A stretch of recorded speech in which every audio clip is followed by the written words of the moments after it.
lot of people have been complaining about Chelsea signing players for big money. But hey, why is Chelsea doing what they are doing now? When Todd Boehly came in, nobody knew he was going to be going through this strategy. But right now, this has changed. Chelsea owner Todd Boehly has spent over £400 million on transfer deals since taking control at Stamford Bridge. And a key feature of those deals has been the length of the deals signed by that player joining the club. So, what's that strategy? Why are Chelsea players too such on a long contract? And are there any concerns about breaching financial fair play rules?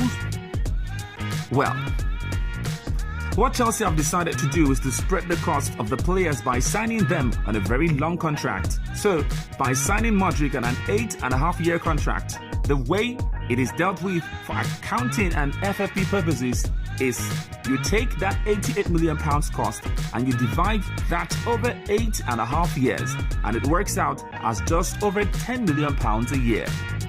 Wisdom, you can say, that appears to be Chelsea's strategy that they have employed over the last couple of windows. Absolutely, it can work both ways for Chelsea. If the players really develop and are a huge success, it gives the club protection for other potential clubs to come and try to poach these players because they will still have many years left in their contract. Now, the downside is if the player doesn't perform, then you've got the compilation of they are likely to be on very high wages and you are committed to those wages for the next 6 or 7 years. Therefore, if it works, it is fantastic.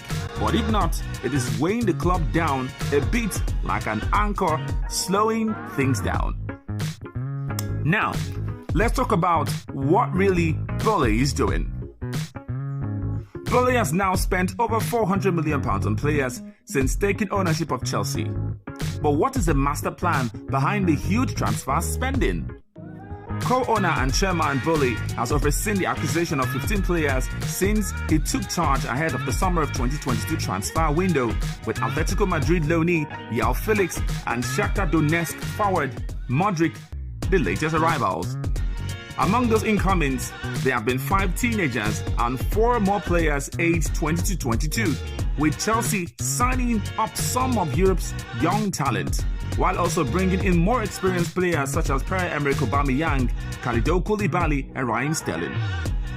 Their approach has been criticized in some quarters, and Sky Sports pundit Jamie Carragher recently said Chelsea are further away from success than they were before the past 2 transfer windows, with Graham Potter's side currently languishing in 10th place in the Premier League and out of both cup competitions.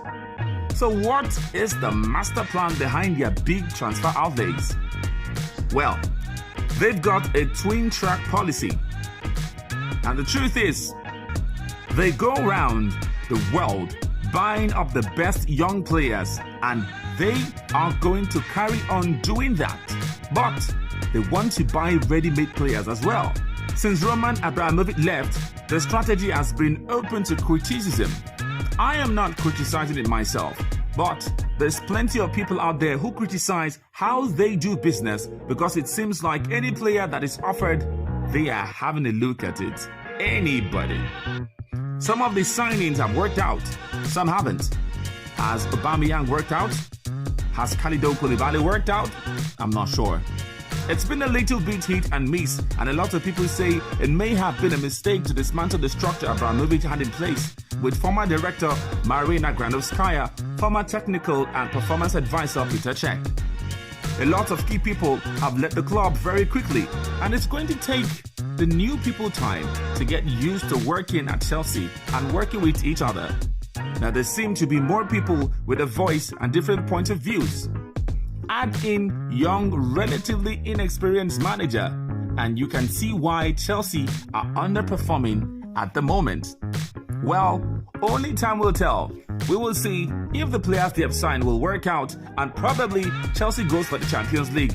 Because if Chelsea do not qualify for next season Champions League, then it's going to really tell on them.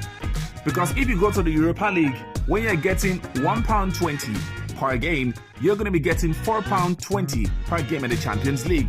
Now, if you don't have that much money, then the financial part or financial capability in that club is going to be down.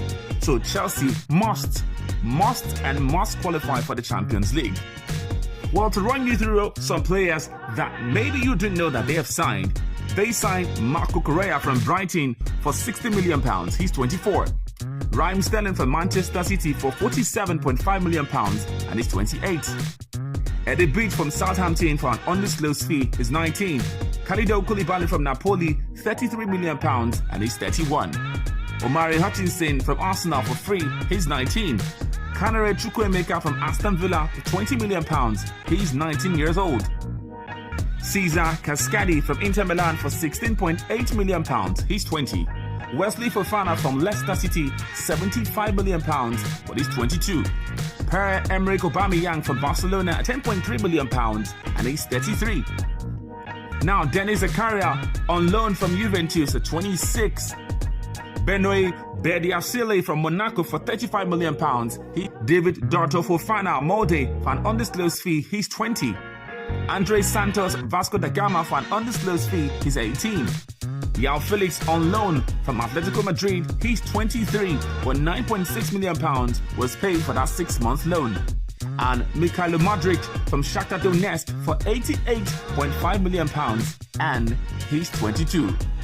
Well, we wish Chelsea well.